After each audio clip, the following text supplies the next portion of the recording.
कहानी शुरू होती है एक छोटे से गांव से, जहां पर आसमान से एक बॉडी आकर वहां के नदी में गिरती है। तभी एक छोटा सा बच्चा उस बॉडी को देख लेता है। तभी उस बॉडी को उस गांव में लाया जाता है। उसे काफी गहरे छोटे लगे थे, जिसलिए उसका इलाज चलता है और उसके पूरे बॉडी में पट्टियां लगा दी जाती है। कुछ दिनों के बाद उस गाँव में एक फेस्टिवल चल रही थी। तभी वहाँ के पुलिस वाले उस गाँव को कब्जा करने पहुँच जाते हैं। वो सभी लोगों को बेरहमी से मार रहे थे, जिससे वहाँ पे अफरा तफरी मच जाती है। वो गाँव वाले अपनी देवता से गुहार लगाते हैं कि हमें बचाने के लिए किसी मसीहा को भेजो। तभी वो घायल इंसान, जो कि इस फिल्म के हीरो शाहरुख खान है, एक खतरनाक एंट्री के साथ उन पुलिस वालों को मारते हैं। ऐसे ऐसे मारते हैं जिसे देखकर गांव वालों में फिर से हिम्मत आ जाती है, जिसके बाद वहाँ के गांव वाले उसे अपना मसीहा मान लेते हैं। लेकिन मारने के बाद वो गांव वालों से पूछता है कि मैं कौन हूँ। तभी वो छोटा लड़का वादा करता है कि मैं बड़ा होने के बाद जरूर पता लगाऊंगा कि आप कौन हो। जिसके बाद कहानी शिफ्ट होती है कुछ साल आगे। हम एक मेट्रो को देखते हैं, जहाँ पर कुछ लड़कियाँ बैठी थी, जो आपस में बातें करते हैं कि अब टाइम आ गया है काम को अंजाम देने का।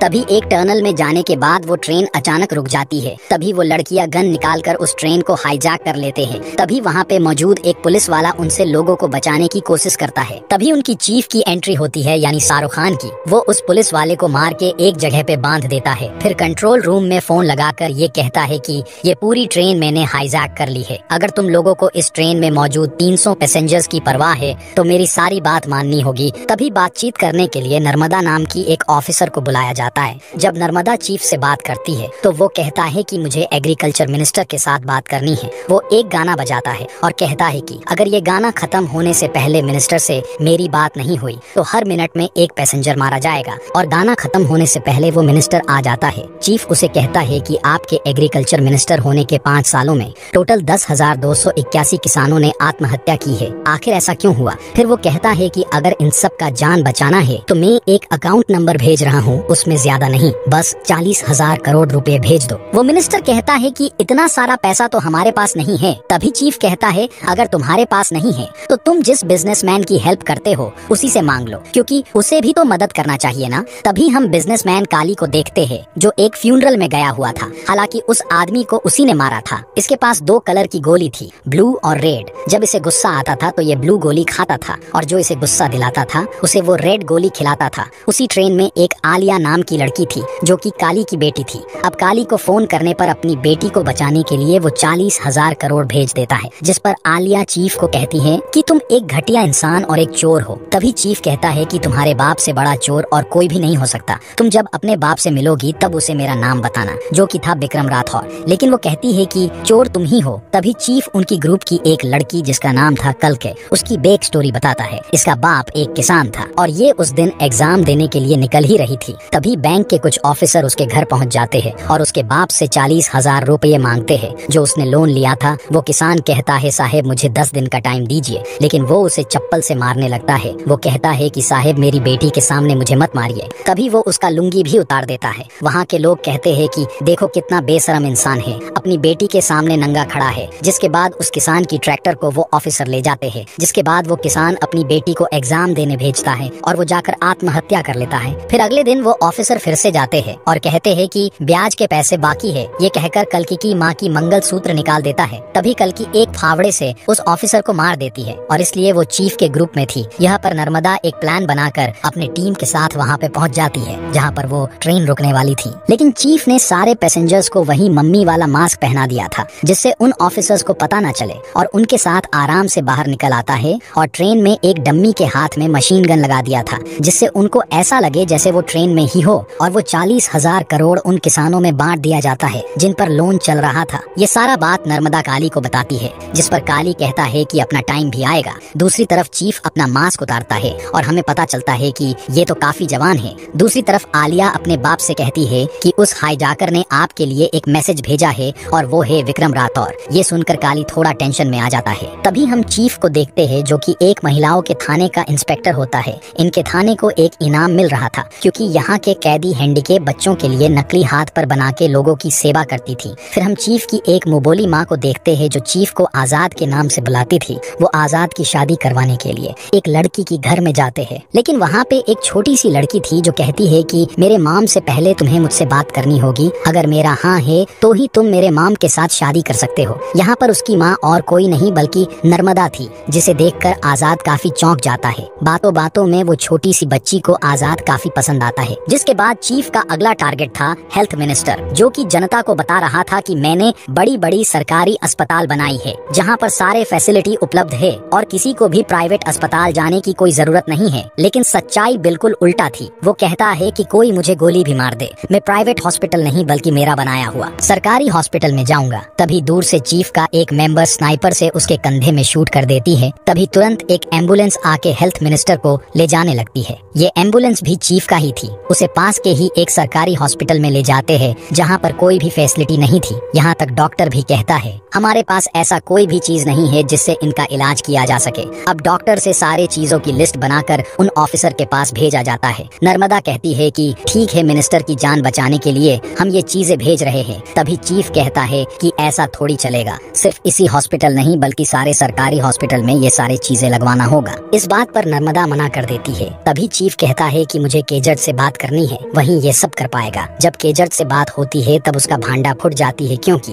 कुछ सालों पहले सरकारी हॉस्पिटल में कुछ बच्चों को लाया गया था जिनको कुछ वजह से सांस लेने में दिक्कत हो रही थी। वहाँ पर ऑक्सीजन सिलेंडर भी नहीं थे। तभी इरम नाम की एक डॉक्टर केजट से कहती है अगर यहाँ पे जल्दी से ऑक्सीजन सिलेंडर नहीं आया तो ये सारे बच्चे मारे जाएंगे। लेकिन वो कहता है कि इसमें थोड़ा टाइम लगेगा, क्योंकि छोटी सी छोटी चीजों के लिए सबको कमीशन देनी पड़ती है और मुझे भी अभी तक कमीशन नहीं मिली है। वो कहती है कि मैं हेल्थ मिनिस्टर से कंप्लेन करूंगी। कि जज कहता है कि हाँ जाकर करो ना, सबसे बड़ा कमीशन तो वही लेता है। ऐसे सब बातचीत करके वो जब हॉस्पिटल में वापस आते हैं तब तक सारे बच्चे मारे जा चुके थे और उल्टा इरम के ऊपर इल्जाम लगाया गया, जिस वजह से वो भी चीफ के साथ मिल गई। ये सारी बात पता चलने के बाद वो सारे फैसिलिटी सारे हॉस्पिटल में लगवा दिया जाता है। लेकिन इस बार भी नर्मदा अपने टीम के साथ उन्हें पकड़ने के लिए वहाँ पे पहुँच जाती है। फिर वहाँ पे एक अच्छी फाइट होती है। फाइट के दौरान नर्मदा चीफ की मास्क को खींच लेती है। वो उसका चेहरा तो नहीं देख पाई, लेकिन उस मास्क में उसके बाल आ गए थे। डीएनए टेस्ट से पता चलता है कि ये कोई बूढ़ा नहीं बल्कि एक जवान आदमी है। फिर कुछ पेंटर्स को बुलाकर उसके मिले फुटेजेस से उसका पेंटिंग बनाने लगते हैं। फिर अगले दिन नर्मदा और आजाद की शादी थी, तो नर्मदा अपनी एक ऑफिसर से कहती है कि अगर स्केच बन जाए तो मुझे कॉल कर देना। अब शादी के बाद रात में आजाद अपनी सारी सच्चाई नर्मदा को बताना चाह रहा था, लेकिन उससे पहले उसे ऑफिसर की तरफ से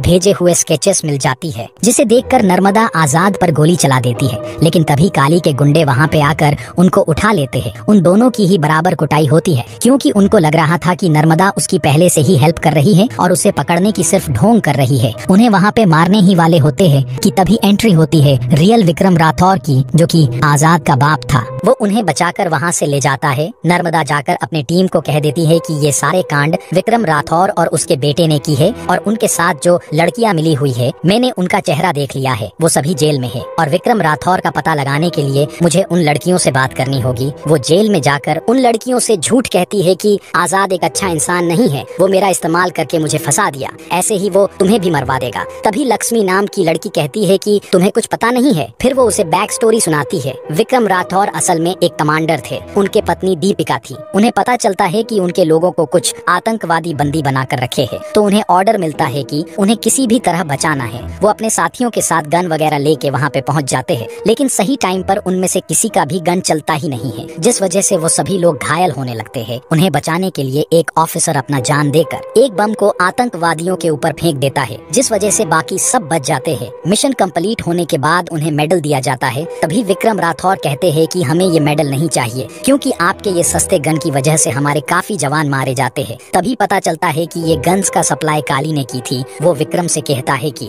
मेरा गन A1 है, तुम लोगों को गोली चलानी ही नहीं आती, मैं कुछ अच्छे ऑफिसर्स को भेजूंगा जो तुम्हें सिखा देंगे और जो मरे हैं उनके घर में भी थोड़े पैसे भेज दूंगा। ये सुनकर विक्रम को बेहद गुस्सा आता है। वो उस गन को उठाकर सीधा काली के ऊपर फायर कर देता है। काली बेहद डर जाता है, लेकिन वो सस्ता गन वहाँ भी नहीं चलती। जिसके बाद काली के गन्स फैक्ट्री को बैन करने की ऑर्डर दी जाती है। विक्रम जब रात में अपने घर में दीपिका के साथ था, तभी काली के गुंडे उन पर हमला कर देते हैं। वो विक्रम को उठा कर ले जाते हैं। पीछे दीपिका रह जाती है, तो उसे पुलिस स्टेशन में बुलाकर कहा जाता है कि तेरा पति एक क्रिमिनल है, वो घर में ड्रग्स छुपाता है। ऐसे कहते हुए वो ऑफिसर काफी सारे गालियां देने लगता है, जिससे दीपिका उसे मार देती है। उसे इस जुर्म के लिए फांसी देने के लिए लाया जाता है। तभी पता चलता है कि वो प्रेग्नेंट है, तो इंडियन लॉ के मुताबिक जिसको फांसी दी जाने वाला हो, अगर वो प्रेग्नेंट है तो उसका बच्चा जब तक 5 साल का नहीं होता तब तक उसे फांसी नहीं दी जा सकती। जिसके बाद काली दीपिका से जेल में मिलने आता है। वो कहता है फांसी देने के टाइम जीभ बाहर आ जाती है, आंखें बड़ी हो जाती है। ऐसे कहकर आकर उसे डराने लगता है। लेकिन वो पूछती है कि विक्रम कहाँ है। काली कहता है कि तुम चिंता मत करो, मैंने उसे गोली मार के प्लेन से फेंक दिया है। जिसके बाद दीपिका का एक बेटा जन्म लेता है, वो भी जेल में ही रहता है। वो जब 5 साल का हो जाता है तब उसकी माँ उसे सारी बात बता देती है, जिसके बाद दीपिका को फांसी दिया जाता है। ये सारी बात सुनकर नर्मदा आजाद की मदद करना चाह रही थी, लेकिन तभी उसका साथी कहता है कि मैं तुम्हारे लिए नहीं बल्कि काली के लिए काम करता हूँ, अब तुम्हें कोई भी बचा नहीं सकता। फिर वहाँ पे एक जोरदार फाइट होती है और टाइम रहते आजाद वहाँ पे पहुँच जाता है। वो नर्मदा को तो बचा लेता है, लेकिन लक्ष्मी मारी जाती है। जिसके बाद वो सब प्लान बना के काली के पास जो पैसे आने वाले थे उन सबको ये लोग चुराने जाते हैं। वहाँ पे भी अच्छी खासी फाइट होती है। ये लोग उस पैसे को तो चुरा लेते हैं, लेकिन विक्रम काली के हाथ लग जाता है। अब वहाँ पे उसकी काफी धुलाई होती है। तभी दूसरी तरफ आजाद न्यूज में लाइव आता है। वो कहता है कि हमारे कब्जे में एक महिलाओं की पुलिस थाना है और इनकी जान बचाना है, तो मेरी बात माननी होगी। उससे बात करने के लिए संजय दत्त को बुलाया जाता है। अब ये बड़ा हरामी टाइप का इंसान था, तो वो कोई भी बात न सुनकर उनके ऊपर हमला करवा देता है। लेकिन उस थाने के अंदर पूरे 6000 लड़कियां उनके ऊपर गोलियों की बारिश कर देते हैं, जिससे संजय दत्त को उसकी बात माननी पड़ती है। आजाद उससे कहता है कि मैंने यहाँ की सारे वोटिंग मशीन को चुरा लिया है, अगर तुम्हें ये वापस चाहिए तो तुम्हें कुछ फैक्ट्रीज को बैन करना होगा जो काफी पोल्यूशन फैला रही है। जिसके बाद कमिश्नर भी इस बात को मान लेता है और काफी सारे फैक्ट्रीज को बैन कर देते हैं। और आजाद भी जाते जाते अपने फेस दिखा देता है और अपना असली नाम बता देता है। वो सारे जनता से कहता है कि अपनी उंगली का सही इस्तेमाल करो, तुम जिसे वोट देते हो उससे सवाल पूछो कि अगर मैं तुम्हें वोट दूं तो तुम मेरे लिए क्या करोगे, मेरे परिवार के लिए क्या करोगे। ऐसे ही बातें करने के टाइम काली को उसका लोकेशन मिल जाती है, जिसके बाद वो वहाँ पे पहुँच जाता है। फिर से वहाँ पे काफी अच्छी फाइट होती है। फिर आखिरी में काली को ठीक वैसे ही फांसी दी जाती है जैसे वो दीपिका को बता रहा था, मतलब कि जीव बाहर निकलना, आंखें बड़ी हो जाना। और इसी के साथ ये मूवी यहीं पर खत्म हो जाती है।